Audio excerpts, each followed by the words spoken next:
Hello সবাইকে। তো আজকে আমি তোমাদের সাথে শেয়ার করতে চলেছি খুবই সহজ খুবই ইজি একটা কেকের ডেকোরেশন। শুধুমাত্র একটা নজল ব্যবহার করি আজকের এই কেকের ডেকোরেশনটা আমি কমপ্লিট করেছি। তোমরা যারা সবেমাত্র কেক ডেকোরেশন শিখছো তাদের জন্য কিন্তু পারফেক্ট একটা কেকের ডেকোরেশন। অবশ্যই ভিডিওটা পুরোটা দেখো, স্কিপ করো না। তো আজকে যে স্পঞ্জটা আমি তোমাদের সাথে শেয়ার করছি এটা ভীষণই সফট ময়েস্ট আর স্পঞ্জি। আর এই স্পঞ্জের রেসিপি অলরেডি আমার চ্যানেলে আপলোড করা আছে। তোমরা যারা ইন্টারেস্টেড আছো তারা আমার আগের ভিডিওতে গিয়ে এই ভিডিওটা চেক আউট করে নিতে পারো। তো তোমরা চাইলে কেকটাকে 3টে লেয়ারেও কাট করে নিতে পারো, তবে এখানে আমি 2টো লেয়ারে কাট করে নিয়েছি। আর আজকের কেকটার ফ্লেভার ছিল পাইনঅ্যাপেল, তাই জলের সাথে পাইনঅ্যাপেল ক্রাশকে মিক্স করে নিয়ে আজকে স্পঞ্জটা আমি শোক করেছি। তোমরা চাইলে এখানে নর্মাল জল অথবা সুগার সিরাপের সাহায্যে কিন্তু স্পঞ্জটাকে শোক করে নিতে পারো। তো আজকের এই কেকটা অর্ডার করেছিলেন একজন দিদি তার ছেলের জন্মদিন উপলক্ষে। তো তিনি আমাকে বলেছিলেন যে কেকের ডেকোরেশনটা একদম সিম্পল থেকেও সিম্পলের মধ্যে রাখার জন্য, আর যতটা ক্রিম না দিলে নয় ঠিক ততটাই ক্রিম ব্যবহার করতে। তো আমি দিদিকে জানালাম যে কম ক্রিমে কিন্তু ফিনিশিং কখনোই ভালো আসবে না, ফিনিশিং ভালো নিয়ে আসার জন্য ক্রিমটা আমাদেরকে একটু হলেও ব্যবহার করতেই হবে। তো দিদি আমাকে জানালো যে ঠিক আছে, যেটা তোমার ভালো করলে মনে হয় সেটাই করো, তবে চেষ্টা করো যতটা ক্রিমের পরিমাণটা কম দেওয়া যায়। তো আমি দিদির কথাটা মাথায় রেখে কেকটা বানিয়েছি।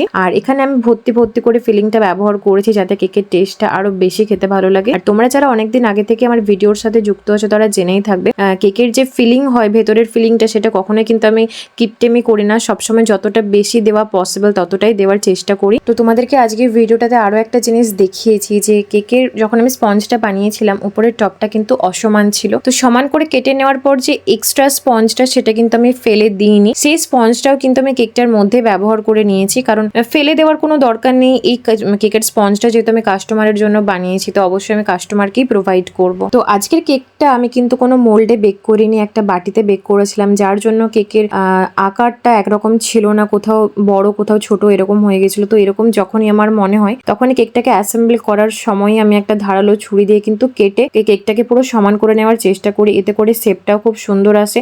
আর শেপ সুন্দর আসলে ফিনিশিংটাও সুন্দর আসবে, আর ফিনিশিং সুন্দর আসলে কেকের ডিজাইনটাও আরো সুন্দর লাগবে। আর কেকে সুন্দর ফিনিশিং নিয়ে আসার জন্য সবসময় কিন্তু মাথায় রাখবে যে কেকটাকে ক্রাম কোটিং করে নেওয়ার পর মিনিমাম 10 থেকে 15 মিনিটের জন্য ফ্রিজে রাখতে। কিন্তু আমার হাতে আজকে একদমই সময় ছিল না, খুব তাড়াতাড়ি কেকটা বানিয়ে আমাকে ডেলিভারি দেওয়ার ছিল, তার জন্য আমি একদম ডাইরেক্ট ক্রাম কোটিং করে নেওয়ার পর ফাইনাল আইসিং করেছি। আর আরো একটা কথা বলতে ভুলে গেছি যে এই কেকটা যে দিদি আমাকে অর্ডার করেছিলেন তিনি আমাকে এটাও জানিয়েছিলেন যে কেকের মধ্যে বেশি যেন কালার আমি ব্যবহার না করি। তো তার রিকোয়ারমেন্টটা মাথায় রেখে কিন্তু কেকটাকে বানানোর চেষ্টা করেছি। আর সবার শেষে এখানে আমি সাইডে একটুখানি স্ক্র্যাপারের সাহায্যে ডিজাইন করে নিয়েছি, তোমরা চাইলে এটা নর্মালও রেখে দিতে পারো। আর আমার পক্ষে যতটা পসিবল ঠিক ততটাই দিয়ে কেকটাকে ক্লিন করে নেওয়ার চেষ্টা করেছি। আর যেহেতু বলেছিলাম যে কেকটাকে কালার ব্যবহার করতে একদম নাই করেছিলেন, তাও আমি হালকা করে কালার ব্যবহার করেছি, আর অবশ্যই কিন্তু কাস্টমারের পারমিশন নিয়েই। তো এখানে আমি একটুখানি ক্রিমের সাথে স্কাই কালারটা ব্যবহার করে নিয়ে উপরটা হালকা হালকা করে স্প্রেড করে নিয়েছি। তারপরে একটা স্ক্র্যাপারের সাহায্যে এরকম ভাবে একটা ডিজাইন করে নিয়েছি, তোমরা চাইলে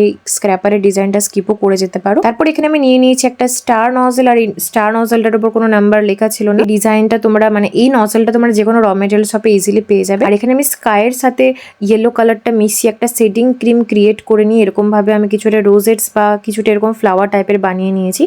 আর সাইডটা অনেক ফাঁকা ফাঁকা লাগছিল, যার জন্য এখানে আমি একটুখানি স্টার বানিয়ে নিয়েছি। তোমরা চাইলে তোমাদের পছন্দ অনুযায়ী কালারটা এখানে কাস্টমাইজ করে নিতে পারো। আর তোমরা এই কেকটা দেখে বুঝতেই পারছো যে সাইড থেকে অনেকটা কেকের স্পঞ্জটাও দেখতে পাওয়া যাচ্ছে, কারণ যেহেতু প্রথমেই বলেছিলাম এই কেকটায় ক্রিম কম দিতে আমাকে বলা হয়েছিল। তারপর কিছু স্প্রিঙ্কেলের সাহায্যে কেকটার টপটাকে সুন্দরভাবে ডিজাইন করে নিয়েছি। তারপর কিছু স্প্রিঙ্কেলের সাহায্যে এরকম ভাবে উপরটা আরো ডিজাইন করে নিয়েছি যাতে কেকটা আরো সুন্দর লাগে দেখতে, যেহেতু কেকটাতে সেরকম কোনো ডিজাইনই আমি বানাইনি বা কালারও ব্যবহার করতে পারিনি। তো আজকের এই ভিডিওটা তোমাদের কেমন লেগেছে আমাকে অবশ্যই কমেন্ট করে জানিও। আর যদি ভিডিওটা ভালো লেগে থাকে তাহলে অবশ্যই একটা লাইক করে যেও। তো চলো দেখা হচ্ছে পরের ভিডিওতে আবার নতুন কিছু ডেকোরেশনসের সাথে। ভিডিওটা এখানেই শেষ করলাম, বাই বাই।